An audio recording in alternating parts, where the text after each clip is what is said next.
Hello students, maths metre में आपका once again स्वागत है। जैसा कि लास्ट वीडियो में मैंने बताया था आपको कि स्फेरिकल मिरर की पढ़ाई में अगले वीडियो में करूँगा, तो आज मैं स्फेरिकल मिरर को टेकअप कर रहा हूँ, उसके बारे में बता रहा हूँ। स्फेरिकल मिरर क्या है और किस तरह उसको हम डिफाइन करते हैं। एक छोटी सी टॉपिक है रेगुलर रिफ्लेक्शन और इरेगुलर रिफ्लेक्शन, उसे बताना चाहता हूं मैं। What is regular reflection and what is irregular reflection. Regular reflection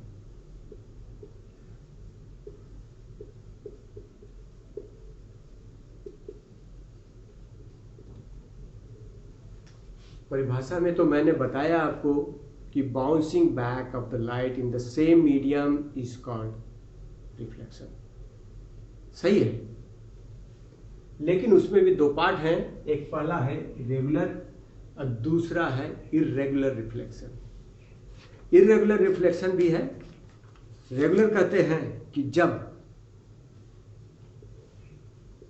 beam of light जो एक दूसरे से पैरेलल ही होते हैं। पैरेलल का मतलब सभी को मालूम है कि what the meaning of parallel. That means the distance between two rays are similar throughout the length। ये आपके मिरर है, मिरर से रिफ्लेक्शन ऐसे हुआ, इस तरह हुआ, इस तरह हुआ, इस तरह हुआ, ये रिफ्लेक्शन हुआ। तो before reflection rays are parallel and after the reflection once again you can observe that rays are parallel। Reflection के बाद भी ये पैरेलल होते हैं। जब ऐसी प्रक्रिया होती है तो इसको हम रेगुलर रिफ्लेक्शन कह देते हैं। और दूसरा है इरेगुलर।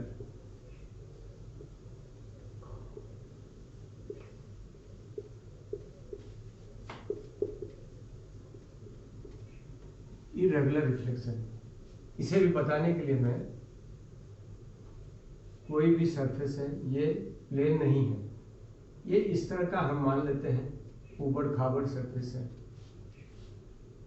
रेस तो हमारे सन रेस आ रहे हैं, पैरेलल आ रहे हैं, सब एक दूसरे से पैरेलल आ रहे हैं, लेकिन ये टकराएंगे, इस तरह रिफ्लेक्ट हो रहे हैं, ये टकराए इस तरह हुए, ये टकराए इस तरह चले गए, ये यहाँ से इस तरह चले गए। ये कोई भी after reflection they are not regular. They are not regular. What we have observed in the previous case, before striking the surface, it was regular. It was parallel to each other. But after reflection, all of them are not regular, not parallel. ये parallel नहीं होते हैं। Reflection के पहले ये parallel थे, लेकिन reflection के बाद ये पैरेलल नहीं है, तो इसे ही हम इरेगुलर रिफ्लेक्शन कहते हैं।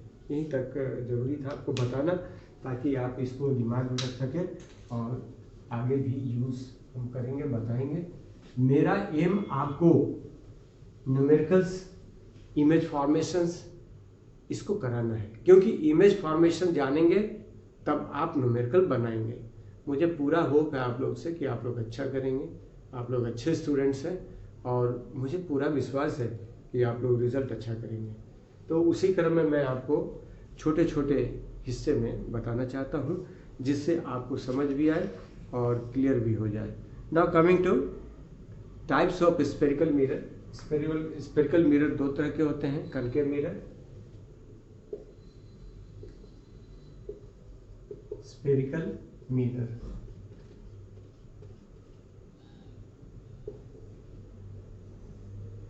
ये दो तरह के होते हैं। तो पहला हम कहते हैं कनकेव मिरर और दूसरा कहते हैं convex mirror. Concave mirror, concave mirror, दूसरा है कॉन्वेक्स, कॉन्वेक्स मिरर। हिंदी में कनकेव कहते हैं अवतल ताल, ताल मिरर होता है, अवतल दर्पण है सॉरी, और कॉन्वेक्स कहते हैं उत्तल, उत्तल दर्पण हिंदी में कहते हैं। क्योंकि मैं भी हिंदी मीडियम से ही पढ़ा हूँ और इसमें कोई गलत बात नहीं है, लेकिन apart from that now I am in a position to detect all things in English. It is I mean not a very small thing कि once you are in a Hindi medium and you are doing all things in English, it is a very big thing. तो आप लोग भी कर सकते हैं, Hindi medium में रहना कोई बात नहीं है, आप लोग वहाँ से भी अच्छा करके दिखा सकते हैं. और बिहार यूपी के बच्चे तो नाम कमा रहे हैं, बहुत अच्छा कर रहे हैं. तो हिंदी मीडियम के बच्चे कहाँ कहाँ नहीं झंडा फहरा है, तो ये बहुत बड़ी बात है. आपको भी मैं देखना चाहता हूँ कि आप लोग अच्छा करें और अच्छा करके रिजल्ट दें. कॉनकेव मिरर, अब हम आते हैं कनकेव मिरर. कनकेव करते हैं, केव से मतलब होता है गुफा. गुफा अंदर की तरफ खुलता है. ये जो आपको मैं उदाहरण के लिए दिखा रहा हूँ, ये उदाहरण के लिए, ये जो अंदर की तरफ आप देख रहे हैं, ये बाहर इधर साइड में यदि हमारा उठा हुआ पार्ट है और इधर आप पॉलिश कर दें तो ये आपका रिफ्लेक्टिंग सरफेस कहलाता है. और यहाँ पर आप देखिएगा, घर में सबके यहाँ आपके चम्मच हो चाहे इस तरह के कलछुल हो, तो आप ये प्रैक्टिकल को मैं इसलिए यूज करना चाहता हूँ कि आप जल्दी इसे पकड़ लीजिए. Whenever you can see your face in this side, from this side you can observe that you will see the inverted image of yourself.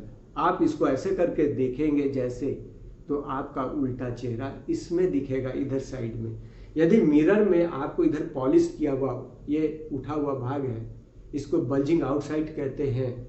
ये बल्जिंग आउटसाइड में आप पॉलिश किया हुआ है और इधर साइड में रिफ्लेक्टिंग सरफेस होता है, तो ये आपको कनकेव सरफेस कहलाता है और कनकेव मिरर कहलाएगा. लेकिन यदि हम पॉलिश इधर कर दें और इधर से ऐसे देखें तो ये आपका रिफ्लेक्टिंग सरफेस कहलाएगा. बल्जिंग साइड आपका रिफ्लेक्टिंग सरफेस कहलाएगा और अंदर वाला साइड आपका पॉलिश सरफेस कहलाएगा. पॉलिश किया हुआ सरफेस है, इधर से रिफ्लेक्टिंग सरफेस है. बात क्या है कि sphere, what is sphere? Sphere तो आपको मालूम है, थ्री डायमेंशनल स्पेस है जिसमें आप ग्लोब की परिकल्पना कर सकते हैं. ग्लोब क्या होता है? पूरा गोल होता है, उसका एक सेंटर होता है, सभी को मालूम है. कोई भी आपका सर्किल होगा तो उसका सेंटर होगा. उसी तरह स्फीयर होता है तो स्फीयर का भी अपना सेंटर होता है. तो ये हम मान लेते हैं, ये जो गोल पार्ट है स्फीयर के पार्ट से काट के बनाया गया है, और ये अंदर का पार्ट और बाहर का पार्ट, उसमें दो पार्ट होती है. यदि हम बाहर की तरफ पॉलिश कर दें, अंदर की तरफ रिफ्लेक्टिंग सरफेस होता है, तो ये कनकेव मिरर कहला जाता है. और यदि अंदर की तरफ पॉलिश कर दें और बाहर की तरफ रिफ्लेक्टिंग सरफेस हो जाता है, तो ये आपको कॉन्वेक्स मिरर कहलाता है. आपको याद रखना है, केव माने गुफा अंदर की तरफ खुलता है, अंदर की तरफ होता है, तो ये आपका अंदर की तरफ से रिफ्लेक्टिंग सरफेस होता है. जो प्लेन मिरर आप देख रहे हैं, प्लेन वाला स्मूथ सरफेस होता है, जिससे लाइट आप डालिए, टॉर्च की लाइट डालिएगा तो रिफ्लेक्ट हो जाएगा. तो इसी तरह ये स्मूथ पार्ट हो गया, इधर पॉलिश की गई है, ये स्मूथ पार्ट है, इधर से आपका रिफ्लेक्शन होगा और इसी को ही हम कनकेव मिरर कहेंगे. ये पार्ट जब हम अंदर से पॉलिश कर देते हैं तो इधर से आपका रिफ्लेक्शन होगा और इस पार्ट से रिफ्लेक्शन जब होगा तो इसको हम कन्वेक्स मिरर कह देंगे. और ये जो आप गोल पार्ट देख रहे हैं पूरा, ये गोल, इसी को हम एपर्चर कह देते हैं. ये इतना जो हमारा दूरी हो गया, ये गोलाई का डायमीटर हो गया, तो इसे ही को हम एपर्चर कह देंगे. ये पूरा एरिया में लाइट पड़ेगी और मिरर हम इसी को कहेंगे. either it is the mirror of from this side or you can say from the this side. When we are talking about the this side, this will be convex mirror. When we are talking about this side, this will be concave mirror. Right now I am talking about the concave and convex. It is a part. It is a part of this hollow sphere to which it is a part. It is a part of the hollow sphere to which it has been made. वह hollow sphere जिससे ये काट कर बनाया गया, इस part को बनाया गया, तो इसे ही हम स्फेरिकल मिरर कहते हैं. But the thing is that now we are going to categorise concave mirror and convex mirror. तो पॉलिश हमारा कहाँ होता है? पॉलिश यदि बाहर की तरफ होता है, अंदर हमारा सरफेस रिफ्लेक्टिंग सरफेस कहलाता है, तो ये कनकेव मिरर कहलाता है. यदि पॉलिश बाहर की तरफ होता है, अंदर रिफ्लेक्टिंग सरफेस होता है, तो कनकेव मिरर होता है. यदि पॉलिश हमारा अंदर की तरफ रहे और ये पार्ट से रिफ्लेक्शन हो, तो इसे हम कन्वेक्स मिरर कहते हैं. अब आते हैं हम centre of curvature. What is centre of curvature? That is very important point that you have to get by heart. कि what is centre of curvature. Centre of curvature, centre से मतलब होता है किसी भी गोल। हाँ students, we are discussing about the centre of curvature. Centre of curvature क्या है? एक स्फीयर की आप परिकल्पना करते हैं, उसमें रेडियस होता है, तो वो आप 3 डायमेंशनल स्पेस की बात करते हैं, तो वॉल्यूम होगा उसमें 4/3 पाई आर क्यूब होता है उसका वॉल्यूम। तो आप जैसे कि ये एक हम मिरर की बात करते हैं, तो इसका भी रेडियस जो होगा, सेंटर होगा, वह स्फीयर का सेंटर होगा। जैसे कि ये आप गोल मान लीजिए, एक स्फीयर है, उसका रेडियस आर है, तो ये जो आपने देखा ये आपका हिस्सा है, इसका भी जो एक रेडियस होगा, सेंटर होगा। सेंटर से इसके बीच की दूरी, इसके कर्व सरफेस के बीच की दूरी को हम कहीं से लेंगे सेंटर से, तो कांस्टेंट होगा, और कांस्टेंट रेडियस कहलाता है। और वो रेडियस को हम यहाँ पर रेडियस ऑफ कर्वेचर कहते हैं, क्योंकि कर्व सरफेस है, सेंटर से कर्व की सरफेस की दूरी को हम रेडियस ऑफ कर्वेचर कहते हैं। वो हमेशा आर से डिनोट होता है, रेडियस ऑफ कर्वेचर। तो ये हम कहते हैं the centre of hollow sphere of which the spherical mirror is a part is called centre of curvature. ये जो हमारा पार्ट है वह स्फेरिकल सरफेस का, स्फेरिकल 3 डायमेंशनल स्पेस हम यदि ग्लोब कह दें, स्फीयर कह दें, तो उसका ये पार्ट है, उसका जो रेडियस से इसकी दूरी को हम रेडियस ऑफ कर्वेचर कह देते हैं। अब आते हैं पोल। व्हाट इज द पोल? अब जैसे आपने ये देखा, ये आपको मिरर है, तो इसका सेंटर पार्ट भी तो होगा, ये सेंटर पार्ट को ही हम पोल कह देते हैं। यदि हम इस चीज में ये आप एक पार्ट आपने ले लिया, काट लिया, ये गोल पार्ट आपने काट लिया, ये गोल पार्ट स्फीयर से काट लिया, तो ये गोल पार्ट हमने काट लिया है, ये इसी को हमने यहाँ से दिखाया है। ये समझ लीजिए ए है, ये बी है, और आपका ये पॉइंट है, ये सेंटर है हमारा इसका, ये पी कहलाता है, इसी को पोल कहते हैं। ये मिरर है हमारा ऐसे, और ये आप देख लीजिए ये मिरर है, ये जो पॉइंट है हमारा पी, सेंटर पार्ट, ये सेंटर पार्ट यहाँ पर है, इस सेंटर पार्ट को ही हम पी कह देंगे। अब इसी तरह ये कॉन्केव हो गया। अब आते हैं कॉन्वेक्स। कॉन्वेक्स में भी हमारा यहाँ सेंटर वाला पार्ट जो होगा, ये वाला, ये होगा हमारा, ये कॉन्केव था, कॉन्केव मिरर, और ये आपने अंदर से पॉलिश कर दिया इस मिरर को, तो यहाँ पर जो पार्ट हो गया हमारा सेंटर पॉइंट हो गया, तो इसको हम पोल कह देंगे। पोल वह middle centre point of the spherical mirror, ये स्फेरिकल मिरर का सेंटर पॉइंट हो गया, इसी को हम पोल कहते हैं। अब आते हैं रेडियस ऑफ कर्वेचर बोल दिया आपको, मैं एपर्चर भी बता दिया हूँ। और now coming to principal axis. What is the principal axis? अब यहाँ पर आप देख लीजिए, इसको यदि हम स्फीयर के इस पार्ट को ऐसे मिला दें, तो एक स्फीयर का हमारा परिकल्पना हो जाता है। इसका सेंटर ये होता है, यहाँ से यहाँ की दूरी को हम, यहाँ से यहाँ तक की दूरी को आर कहते हैं, radius of curvature.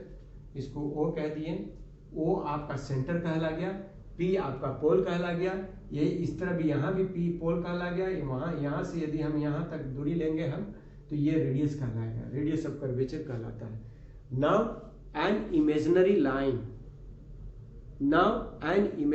imaginary line joining the pole and the center of curvature. It is the center of this sphere.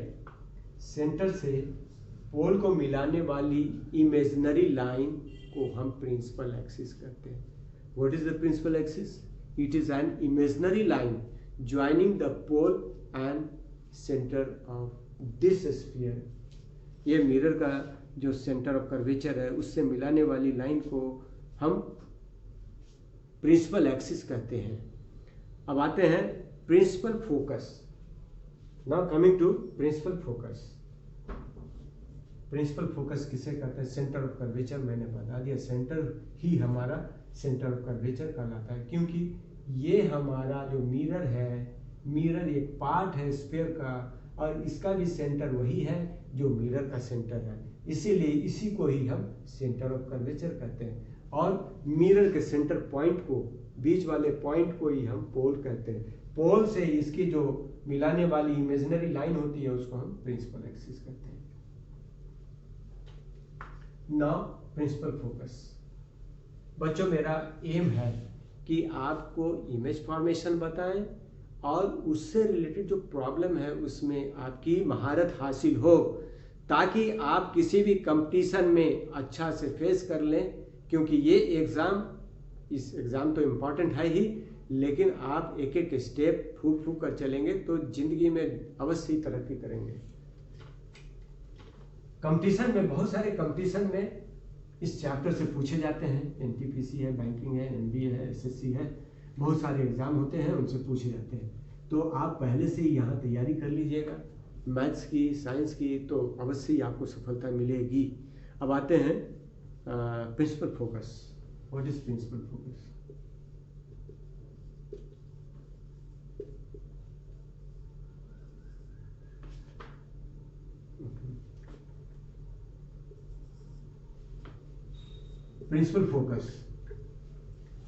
Principal focus कहते हैं कि ये आपके, मान लिया गया कि ये कनकेव मिरर है।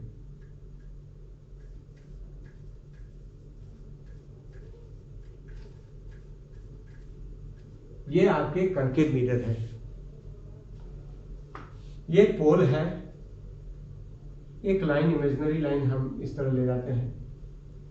ये इसका सेंटर है, इसको O मान लीजिए। जनरली इसको C से बताया जाता है, सेंटर ऑफ कर्वेचर SC से बताया जाता है, लेकिन अभी हम O कह देते हैं इसको P कह दीजिए। जब भी कोई रे चलती है इस तरह से, तो एक जगह पर कहीं पर प्रिंसिपल एक्सिस को काटती है। इसको क्या कहा हमने? Principal axis. An imaginary line joining the pole and centre of curvature of this mirror. Centre of curvature, इसको O कहिए चाहे C कहिए, जो आपको कहना कह सकते हैं। ये सेंटर है, इस मिरर का सेंटर है ये सेंटर ऑफ कर्वेचर। ये पोल क्या है जो आपको मैंने बताया, ये बीच का सेंटर पॉइंट है, मिरर का सेंटर पॉइंट है, इसको हम पोल कर देते हैं। पोल से आपको सेंटर ऑफ कर्वेचर से मिलाने वाली लाइन, इमेजिनरी लाइन को ही हम प्रिंसिपल एक्सिस कहते हैं। एक रे मान लिया कि ये A है, ये B है, और यहाँ F है, और ये C है। ये ऐसे चली, ऐसे लौट के आई और लौट के चली गई F से। एक पॉइंट है, एक पॉइंट पर प्रिंसिपल एक्सिस को काटती है। इस पॉइंट को हम फोकस कह देते हैं। जिस पॉइंट पर एक पैरेलल लाइन जो प्रिंसिपल एक्सिस से पैरेलल है, एक AB हमारी रे है, this is the ray which is parallel to principal axis. After the reflection from this mirror, it is cutting the principal axis at a point F है हमारा। F पर काट रही है ये लाइन, और ये काटने से इसको हम फोकस कह दिए, प्रिंसिपल फोकस। क्या कहते हैं? Principal focus. और यहाँ से पोल के बीच की दूरी, यहाँ से पोल के बीच की दूरी को ही हम फोकल लेंथ कह देते हैं। ये जो हो गया हमारा फोकल लेंथ, और ये जो हमारी दूरी हुई ये R से बताया जाता है, R से बताया जाता है। इसको रेडियस ऑफ कर्वेचर भी कहते हैं और रेडियस कह देते हैं।